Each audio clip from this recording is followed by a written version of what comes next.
నమస్తే అండి. కథల నేస్తానికి స్వాగతం. ఈరోజు మనము గజ్జెల దుర్గారావు గారు రచించిన 'కథలో రాయని పాత్ర' అనే చక్కని కథను విందామండి. ఇక కథలోనికి వెళ్ళిపోదామా అండి? ఉదయం 6:50 బెంగుళూరు నుండి విజయవాడ వస్తున్న ఇండిగో ఫ్లైట్‌కి ఇంద్రకీలాద్రిపై తచ్చెట్లాడుతున్న ఆషాఢ మేఘాలు స్వాగతం పలికాయి. గన్నవరం ఎయిర్‌పోర్ట్‌లో దిగుతూనే రమణకి ఫోన్ చేశాడు ఆనంద్. బాబూ ఆనందూ, ఆప్యాయంగా పలకరించింది ఫోనెత్తిన సునంద. వదినగారు నమస్తే. రమణన్న లేచాడా? అడిగాడు. అసలు నిద్రపోతేగా, ఇప్పుడే స్నానానికి వెళ్ళారు. మీరు ల్యాండ్ అయ్యారా? రమణని పంపేదా? అంది నవ్వుతూ. వద్దొద్దు, క్యాబ్ తీసుకుని నేనే వచ్చేస్తా. 8 మీ ఇంటి ముందు ఉంటా. ఆనంద్కి 45 ఏళ్లుంటాయి. మోడర్న్ ఎంటర్ప్రైజెస్ అధినేత. హోటల్స్, కన్స్ట్రక్షన్స్, టెక్స్టైల్స్ ఏరియాల్లో వ్యాపారాల్లో సౌత్ ఇండియాలో టాప్ లీడ్లో ఉన్న బిజినెస్ మ్యాన్ అతను. రమణ విజయవాడ బ్రాంచ్కి సీఈఓ. వాళ్ళిద్దరిది 20 ఏళ్ల అనుబంధం. ఆనంద్, నా షర్టు బాగుందా?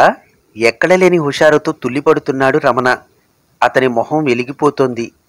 చూడయ్యా, తనకే అవార్డు వచ్చినంత సంబరపడిపోతున్నాడు మీ అన్న. రాత్రంతా ఒకటే ముచ్చట్లు నీ గురించి. చెబితే నమ్మవు గాని ఉదయం నుండి ఇప్పటిదాకా 5 షర్ట్లు మార్చాడు. అదొక భావోద్వేగపు ప్రకటనగా తోచింది ఆనంద్కి. ఆనంద్ చిన్న నవ్వు నవ్వి రమణ టక్ సర్జేసి ఆలింగనం చేసుకున్నాడు.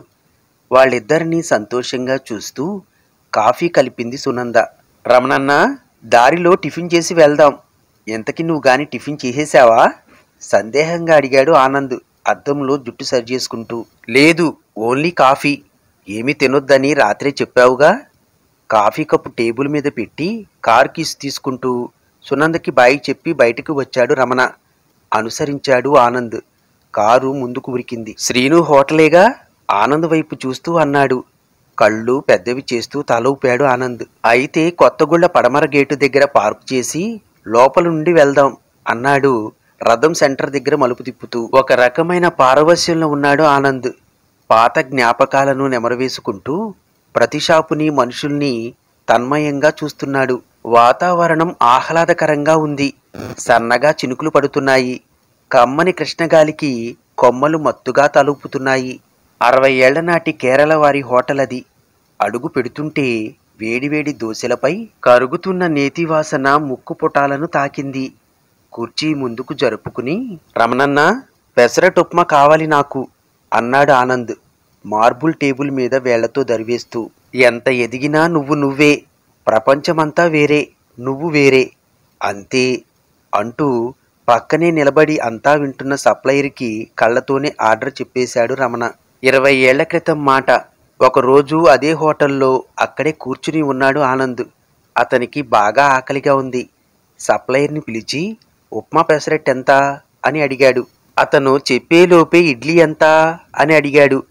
ఆ సప్లయర్ ఆనంద్కి గోడకేసి వేలు పెట్టి చూపించి చదువుకో అన్నట్టు సైగ చేసి పక్క టేబుల్ దగ్గరికి వెళ్ళిపోయాడు. చెవిలో పెన్సిల్ సరిచేసుకుంటూ అతన్ని మళ్ళీ పిలిచి ఒక కాఫీ తీసుకురా అని చెప్పాడు ఆనంద్ నెమ్మదిగా. కాఫీ ఇప్పుడే వద్దు, ఇందాక పెసరట్టు చెప్పా కదా, మరొకటి కూడా పట్రా మా ఇద్దరికి, తర్వాత కాఫీ. ఆనంద్ అనుమతి తీసుకోకుండా చెప్పాడు అతనికి ఎదురుగా కూర్చున్న వ్యక్తి. 35 ఏళ్లుంటాయి. బక్క పల్చగా ఉన్నాడు. అరే వద్దండి, నేను తినే వచ్చా, కాఫీ చాలు, మీకెందుకు శ్రమ అన్నాడు ఆనంద్ కంగారుగా మొహమాట పడుతూ. మొహంలో ఎలాంటి భావం లేకుండా ఇద్దరికేసి చూస్తూ నిలబడ్డాడు సప్లయరు. ఏదో ఒకటి తేల్చండి అన్నట్టుగా. అతన్ని వెళ్ళి తెమ్మని పురమాయించి కొంచెం ముందుకు వంగి, తప్పుగా అనుకోకండి, నా పేరు రమణ. ఇవాళ మా తమ్ముడు పుట్టినరోజు. ప్రతి ఏడాది వాడు నేను ఇక్కడికి వచ్చి టిఫిన్ చేసి వెళ్తాం. అదొక అలవాటు. ఈసారి వాడు లేడు. ఇంటర్వ్యూ పని మీద హైదరాబాద్ వెళ్ళాడు. ఇవాళ వాడి ప్లేసు మీరు తీసుకోవాల్సిందే, తప్పదు. నేను చాలా సంతోషిస్తా ప్రాధేయపూర్వకంగా అడిగాడు. సరే అనక తప్పలేదు ఆనంద్కి. చాలా థ్యాంక్స్ అండి, కృతజ్ఞతగా చెప్పాడు ఆనంద్ బయటికి వచ్చేటప్పుడు. పర్వాలేదు, మీరేం చేస్తారు, ఎక్కడుంటారు అడగొచ్చా అంటూనే అడిగాడు రమణ. నా పేరు ఆనంద్ అండి, మాదిక్కడే బ్రాహ్మణ వీధి. MCom gold medal. జాబ్ కోసం వెతుకుతున్నా. ఫ్యామిలీ అంతా నా మీదే డిపెండ్ అండి. మీరు? హ, నేను మనో ఎంటర్ప్రైజెస్ ఉంది కదా, బందర్ రోడ్డు కాంధారి దగ్గర. దానిలో సేల్స్ మేనేజర్గా చేస్తున్నా 7 ఏళ్లుగా. ఓహ్, చాలా మంచి పేరుందండి ఆ కంపెనీకి. రమణ తలూపి, అవును, ఎంప్లాయీస్ని బాగా చూసుకుంటారు. ప్రజెంట్ కొంచెం లాస్లో ఉంది. మా ఎండి సార్ మేడం చాలా మంచివాళ్ళు. మీరు గోల్డ్ మెడల్ అంటున్నారుగా, ఏదైనా ఛాన్స్ ఉండొచ్చు. మొన్నటి వరకు పెద్ద సార్ ఉండేవారు. ఆయనకి హెల్త్ బాగోక వాళ్ళ అబ్బాయికి కోడలికి మొత్తం అప్పజెప్పేశారు. మాట్లాడి చూద్దాం, కాదనకపోవచ్చు. రమణ మాటలు పూర్తి కాకముందే అతని వైపే రెప్పార్పకుండా చూస్తున్న ఆనంద్ టక్కున చేయి పట్టుకున్నాడు కృతజ్ఞతగా. మీరు ఫ్రీ అయితే నాతో రండి, వెళ్దాం అంటూ రమణ స్కూటర్ స్టాండ్ తీసి స్టార్ట్ చేశాడు. మారు మాట్లాడకుండా వెనక ఎక్కి కూర్చున్నాడు ఆనంద్. మీకో విషయంలో సారీ చెప్పాలి, బండి పోనిస్తూ తల కాస్త వెనక్కి తిప్పి అన్నాడు రమణ. నాకా? మీరా? నాకెవరూ తమ్ముళ్ళు లేరు. మీతో టిఫిన్ తినిపించడానికి అబద్ధం చెప్పా అన్నాడు రమణ బండి వినాయకుడి గుడి మీదుగా ముందుకు పోనిస్తూ. జీవితం గొప్పగా మారిపోతున్నట్టు అనిపించింది ఆనంద్కి. జీవితం గొప్పగా మారిపోయింది రమణన్న, ఇక్కడే, నువ్వు పరిచయం అయ్యాక అన్నాడు ఆనంద్ కళ్ళజోడు తీసి జేబులో పెట్టుకుంటూ. జ్ఞాపకాల్లోంచి బయటికి వస్తూ ఇద్దరూ నెమ్మదిగా నడుచుకుంటూ కారు దగ్గరకు వచ్చారు. ఆనంద్ డ్రైవ్ చేస్తున్నాడు. అతన్ని ఉద్యోగంలో చేర్చిన రోజులు గుర్తొస్తున్నాయి రమణకి. రాత్రింబవళ్ళు కంపెనీ కోసం పనిచేశాడు ఆనంద్. మోహన్ ఎంటర్ప్రైజెస్ అధినేతలు మోహన్, ఆయన భార్య మనోహరి డైనమిక్గా కంపెనీని నడిపేవారు. ఆనంద్ తెలివితేటల్ని, చొరవని గుర్తించి ప్రోత్సహించేవారు. మార్కెటింగ్లో ఆనంద్కి వాళ్ళు చాలా ఇచ్చారు. ఆనంద్ కంపెనీకి లాభాలు తెప్పించి తన మీద పెట్టుకున్న నమ్మకాన్ని నిలబెట్టుకున్నాడు. అతను ఎదుగుతుంటే రమణ మురిసిపోయేవాడు. అన్ని ప్రధాన నగరాల్లో బ్రాంచీలు తెరిపించారు మోహన్ దంపతులు. ప్రతి కొత్త బ్రాంచీని కొన్నాళ్లపాటు ఆనంద్ నేతృత్వంలో నడిపించేవారు. ప్రస్తుతం తానే మోడర్న్ ఇన్ఫ్రా అనే కంపెనీకి అధినేత అయిపోయాడు ఆనంద్. ఈరోజు ప్రతిష్టాత్మక south Indian emerging business award అందుకోబోతున్నాడు. రమణన్న, ఈ బందర్ రోడ్లో నీ స్కూటర్ మీద ఎన్నిసార్లు ఎక్కించుకు తిప్పావో లెక్కలేదు. అంతా ఒక కలలా ఉంది. మోహన్ సార్, మనోహరి మేడం, నువ్వు, మీరంతా లేకపోతే నేనెక్కడా? ఈ అవార్డు మీ అందరిది. ఈరోజు వాళ్ళిద్దరి గురించి మాట్లాడతా అన్నాడు ఆనంద్ స్థిరంగా. అంతేనా? నువ్వు కృతజ్ఞత చెప్పాల్సిన వ్యక్తి మరొకరున్నారు. నీ గురించి చెప్పకుండా ఎలా అన్నా? నవ్వేశాడు ఆనంద్. నా గురించి కాదులే, తీసుకున్న దానికి 100 రెట్లు తిరిగిచ్చే తత్వం నీది. గుప్పెడు అటుకులిచ్చిన కుచేలుడికి కృష్ణుడు అంతులేని సంపదలిచ్చినట్టు చిన్న ఉద్యోగం కుదిర్చిన నాకు సొంతిల్లు కట్టించావు. నా పిల్లల్ని పెద్ద చదువులు చదివించావు. నా తమ్ముడువో కొడుకువో స్నేహితుడువో అర్థం కాదు ఆనంద్ ఆలోచిస్తే అంటూ కంటతడి పెట్టాడు రమణ. అయినా నువ్వు నేను వేరా? చెప్పు అన్నాడు కొనసాగింపుగా. మరింకెవరున్నారు ఆలోచిస్తూ అడిగాడు ఆనంద్. రాధ. రాధ గురించి చెప్పాలి. మౌనంగా తలూపాడు ఆనంద్. అతని చేతులు స్టీరింగ్పై బిగుసుకున్నాయి రాధ పేరు వినగానే. కారు పెనమలూరులోని కన్వెన్షన్ హాల్ ముందర ఆగింది. చాలా కోలాహలంగా ఉందక్కడ. ఏర్పాట్లన్నీ చాలా ఆర్భాటంగా కనిపిస్తున్నాయి. సౌత్ ఇండియా బిజినెస్ సమ్మిట్ జరుగుతుందక్కడ. కోటీశ్వరులు కొలువు తీరే వ్యాపార జాతర. ఆనంద్కి అభినందనలు తెలుపుతూ ఉన్న ఫ్లెక్సీలు, స్వాగత బ్యానర్లు చూసిన రమణకి ఛాతీ పొంగింది. సభ ప్రారంభమైంది. దక్షిణ భారతదేశంలోని అన్ని ప్రముఖ వ్యాపార సంస్థలు తమ ఉత్పత్తుల గురించి, వ్యాపారంలో అనుసరిస్తున్న విధానాల గురించి, ప్రభుత్వ సహకారం గురించి తమ తమ ప్రజెంటేషన్స్ ఇస్తున్నాయి. మోహన్, మనోహరి దగ్గరికి వెళ్ళి నమస్కారం చేసి వారి పక్కనే కూర్చున్నాడు ఆనంద్. అతని భుజం తట్టాడు మోహన్. భోజన విరామం తరువాత 4 గంటలకి అవార్డు ప్రదానోత్సవం ప్రారంభమైంది. ఆనంద్ గురించి అందరూ గొప్పగా మాట్లాడారు. మోహన్ వంతు వచ్చింది. ఇక్కడ ఉన్న అందరికంటే ఆనంద్ గురించి మాకే ఎక్కువ తెలుసు. ఆయన మా ప్రొడక్ట్. ఒకప్పుడు మా దగ్గర 4000 జీతానికి పనిచేశాడు. ఈరోజు తానే 4000 మందికి జీతాలిస్తున్నాడు. దీన్నే గెలుపంటారు.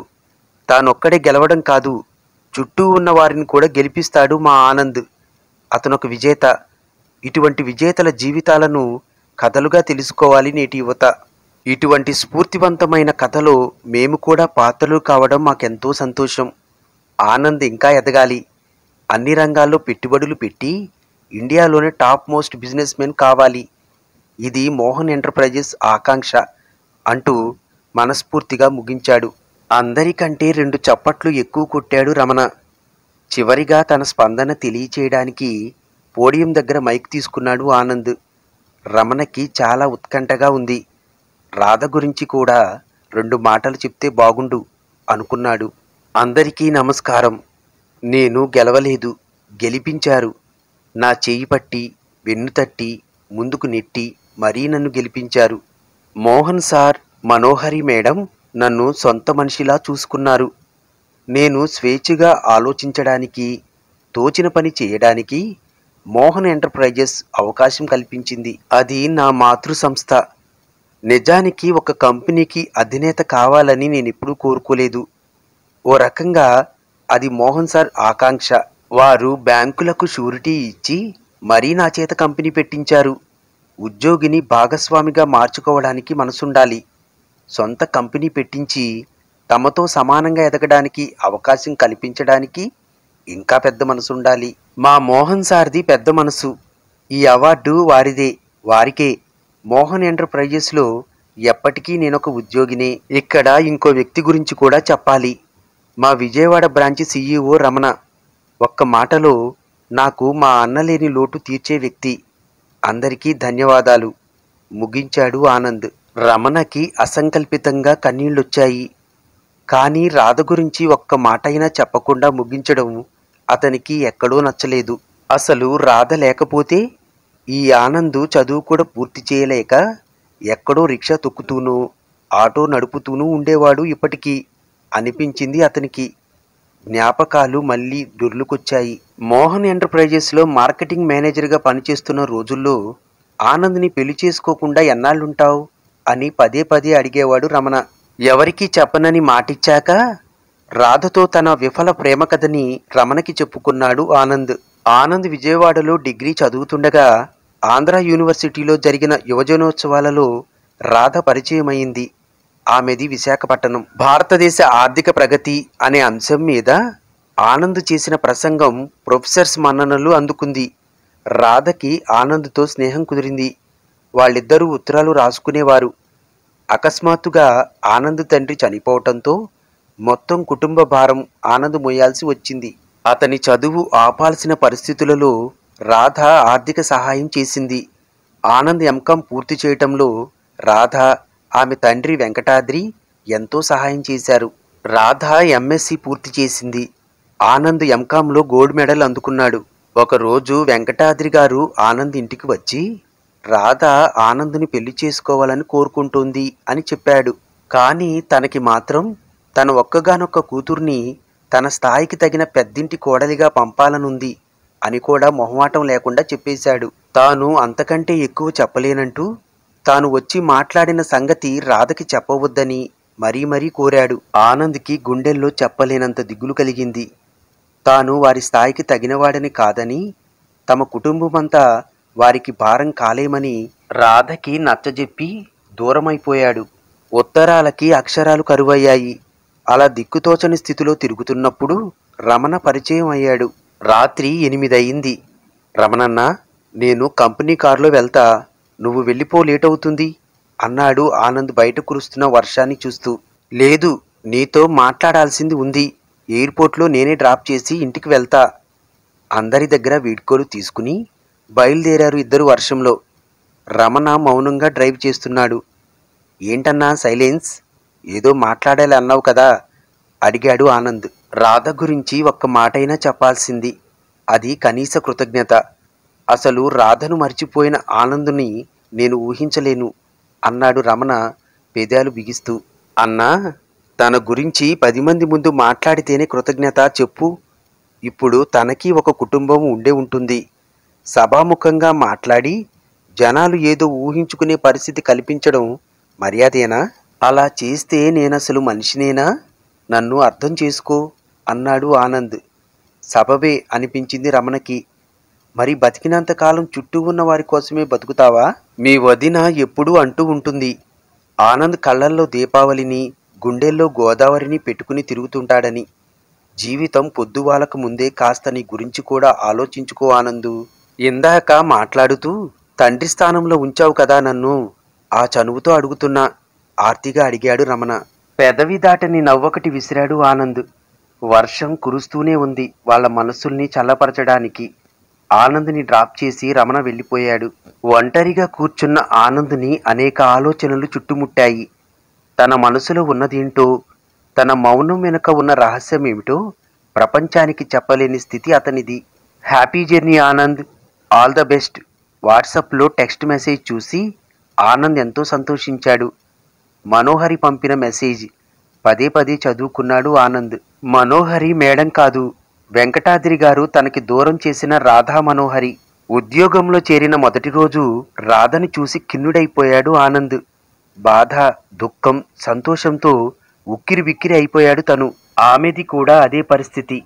కానీ ఆనంద్ ఎలా ఎదగాలని కోరుకుందో అలా ఎదిగేందుకు రాధా మనోహరి కృషి చేసింది. తనకంటే యోగ్యుడైన మోహన్ని చూసి ఆనంద్ సంతోషించాడు. మోహన్ పట్ల తన అపారమైన విశ్వాసాన్ని అడుగడుగున చూపేవాడు. చదువుకోవడానికి ఆర్థిక సాయం చేసిన వెంకటాద్రి, ఉద్యోగం ఇప్పించిన రమణ, కంపెనీ పెట్టించిన మోహన్తో తనది రుణానుబంధం. వారి పట్ల తన విధేయత చెక్కుచెదరనిది. ఎంతటి గొప్పవారి జీవిత చరిత్రలోనైనా రాయలేని పాత్ర ఒకటైనా ఉంటుంది. ఇందుకేనేమో. వర్షం ఆగింది. ఆకాశం తేటపడింది. విమానం గాల్లోకి ఎగిరింది. బలంగా శ్వాస తీసుకుని భవిష్యత్తులో చేయాల్సిన పనుల గురించి ఆలోచించడం ప్రారంభించాడు ఆనంద్. హృదయం వేడెక్కినప్పుడు నిట్టూర్పు చల్లబరుస్తుంది. కథ సమాప్తం. ఈ కథ మీకు నచ్చితే తప్పకుండా లైక్ చేయండి, షేర్ చేయండి. మీ అమూల్యమైన అభిప్రాయాలను కామెంట్ రూపంలో మాకు పంపించండి. ఈ ఛానల్ని సబ్స్క్రైబ్ చేసుకోవడం మాత్రం మర్చిపోకండి. ధన్యవాదములు.